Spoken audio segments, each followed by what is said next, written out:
जय श्री राम दोस्तों भागवत गीता में एक श्लोक आता है और उसमें कहा गया है भागवत गीता में कि हमारे बिना आदेश के पत्ता भी नहीं हिल सकता है।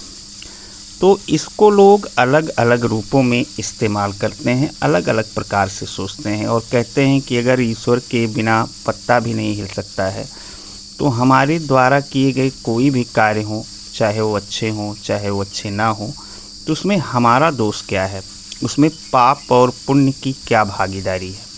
ये विषय देखा जाए तो एक प्रकार से बहुत ही सोचने वाला भी है और इसको अगर गूढ़ अध्ययन के स्तर पर देखा जाए तो ये बहुत ही छोटी सी बात है, क्योंकि ईश्वर ने आपको पृथ्वी पर भेजा और कहा कि आप स्वच्छंद हैं, किसी भी प्रकार के कृत्य आप कीजिए, लेकिन वहाँ पर एक शब्द जुड़ता है भाग्य का।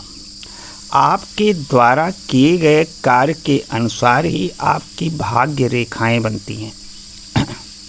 अब उन भाग्य रेखाओं के द्वारा आप जिस प्रकार से कार्य किए रहते हैं, विधि उसी प्रकार से आपके द्वारा किए गए कार्य को आपको वापस करती है। इसमें ईश्वर का कोई भी महत्व नहीं है, ईश्वर का यहाँ पर कोई योगदान नहीं है। ईश्वर का केवल इतना है कि उस पूरी प्रकृति को अपने देख रेख के अनुसार पृथ्वी पर चालू किए हुए है कि क्या करना है क्या नहीं करना है। बाकी आपके जो भी काम हैं वही आपको वापस लौट के मिलते हैं।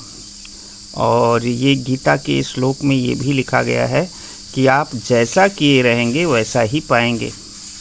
तो हमें अपने जीवन में इसका ध्यान रखना चाहिए कि सात्विकता तो होनी ही चाहिए, लेकिन अपने भाग्य को अच्छे रूप में लाने के लिए हमें हमेशा ये ध्यान रखना चाहिए कि हमारे द्वारा जो भी कार्य हो रहा है वो वस्तुतः अच्छा ही हो, जिससे हमारा जो वापसी आएगा वो अच्छा ही आए। नकारात्मक शक्तियाँ जो होती हैं वो आपके द्वारा किए गए कार्यों के द्वारा ही बनती हैं और उन शक्तियों को दूर करने के लिए आपको पूजा पाठ पर ध्यान देना है, अपने आध्यात्मिकता पर ध्यान देना है और साथ ही साथ अपने कार्य को सुव्यवस्थित रखना है, अच्छा रखना है। जय श्री राम जी।